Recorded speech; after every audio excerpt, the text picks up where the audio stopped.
ప్రజల్ని దోచుకోవడంలో కాంగ్రెస్ ఏ అవకాశాన్ని వదులుకోవటం లేదని ఆరోపించారు ప్రధాని నరేంద్ర మోదీ. ఛత్తీస్గఢ్ లో పర్యటించిన ఆయన భూపేష్ బఘేల్ సర్కార్పై తీవ్ర ఆరోపణలు చేశారు.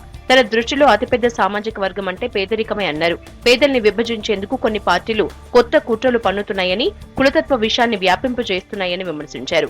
ఓబీసీ ప్రధాన మంత్రిని, ఆ వర్గం మొత్తాన్ని కాంగ్రెస్ అవమానిస్తోందని ఆరోపించారు. దుబాయ్కి ఉన్న లింకులపై బఘేల్ సమాధానం చెప్పాలని డిమాండ్ చేశారు.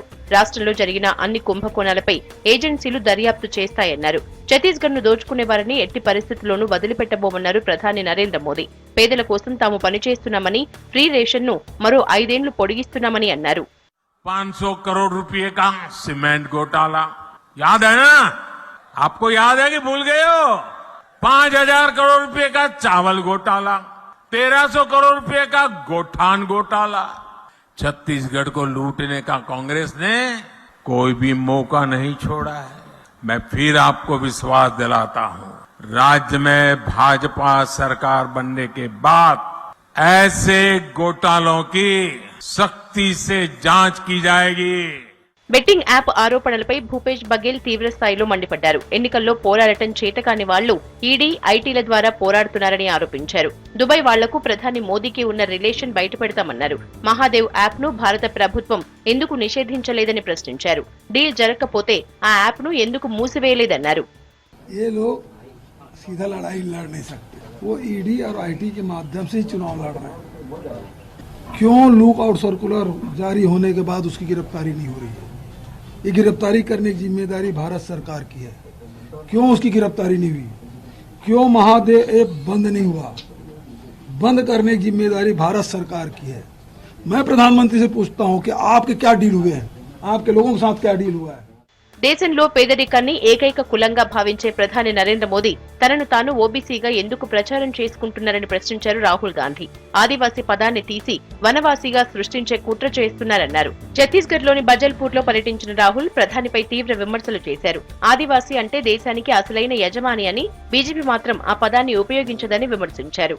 इस देश का जंगल, इस देश का जल एक दिन आपका हुआ करता था और वो जंगल, जमीन और जल आपके हाथों से लिया गया है।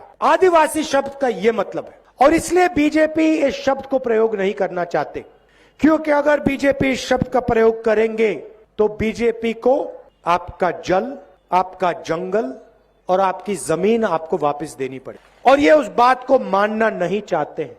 इसीलिए इन्होंने यह नया शब्द निकाला है, वनवासी। ఇటు మధ్యప్రదేశ్ లోనూ కాంగ్రెస్, బీజేపీ ముఖ్య నేతలు జోరుగా ప్రచారం చేశారు. ఓటేసే ముందు డబుల్ ఇంజిన్ సర్కార్ను గుర్తు చేసుకోవాలన్నారు అమిత్ షా. శివపురి బహిరంగ సభలో పాల్గొన్న షా కాంగ్రెస్ పై తీవ్ర విమర్శలు చేశారు. మధ్యప్రదేశ్ ప్రజల్ని కాంగ్రెస్ ఎన్నో ఏండ్లుగా అంధకారంలో ఉంచిందని ఆరోపించారు. బీమారు రాజ్యం కావాలా, బేమిసిల్ రాజ్యం కావాలో ప్రజలు తేల్చుకోవాలన్నారు అమిత్ షా.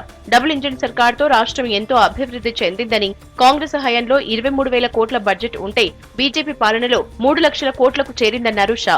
కులగణనకు బీజేపీ వ్యతిరేకం కాదన్న షా సరైన టైంలో నిర్ణయం తీసుకుంటామన్నారు.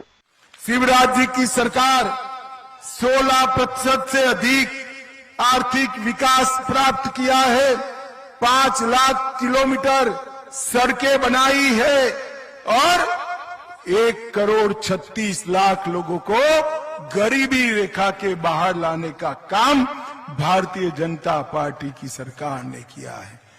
आपको निर्णय करना है कि करप्शन नाथ की सरकार चाहिए या गरीब कल्याण करने वाली सरकार चाहिए।